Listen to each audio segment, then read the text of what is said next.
founding was 1984, but the preliminary activities before that were part of my life being engaged in the anti-nuclear movement, and that wasn't just against the nuclear power plants, but also the proliferation of nuclear weapons.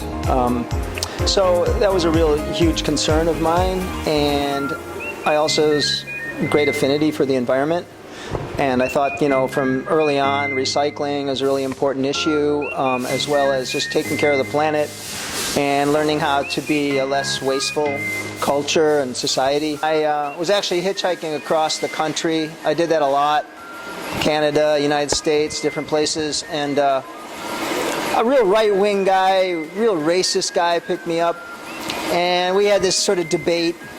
And I said to him, I really think I'm going to go to Nicaragua and see what I can do, what I can help with. And he looked at me, he said, what can you do? What can you offer?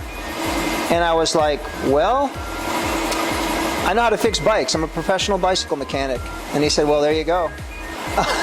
And so then I started thinking about how that would form into something that would be much bigger than myself, but like collecting these used bicycles that are being thrown away in the trash. And from there, it was sort of combining the anti-nuclear movement, the environmental movement, and with social justice and self-determination for people in Central America. And that sort of combined the format for how Bikes Not Bombs got started.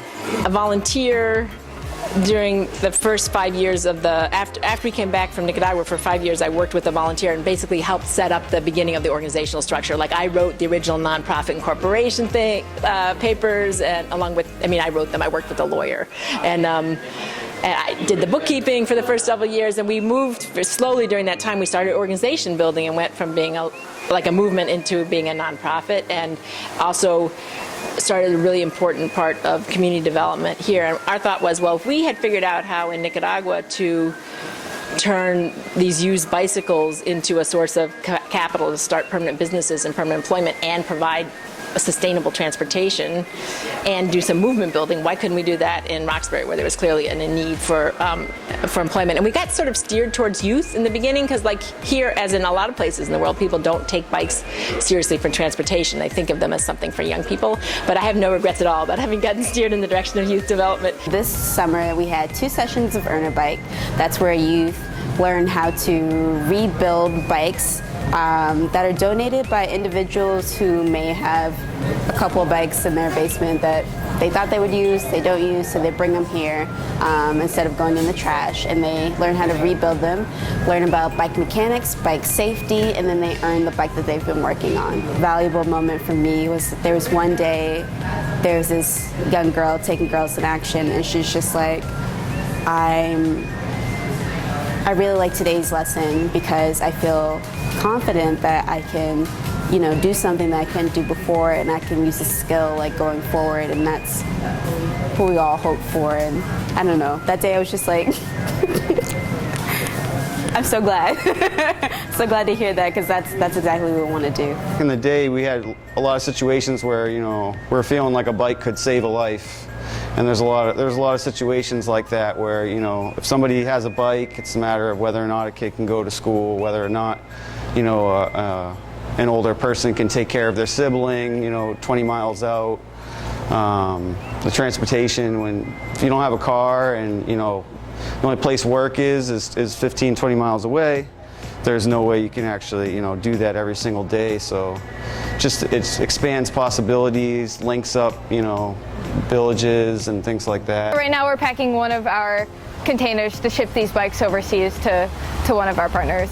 I mean, the reason I originally came to Bikes Not Bombs was I just really enjoyed working with my hands, and I enjoyed going to volunteer night. We're doing a container loading. We're shipping about 600 plus bikes to Sierra Leone. Our partner there is the Village Bicycle Project, and they do amazing work helping to really uplift the community there, primarily working with women and young people. And so in order to ship the bikes, we not only need volunteers to help us pack this container, but before we're even at this point, the bikes get donated to us and they get processed and stored.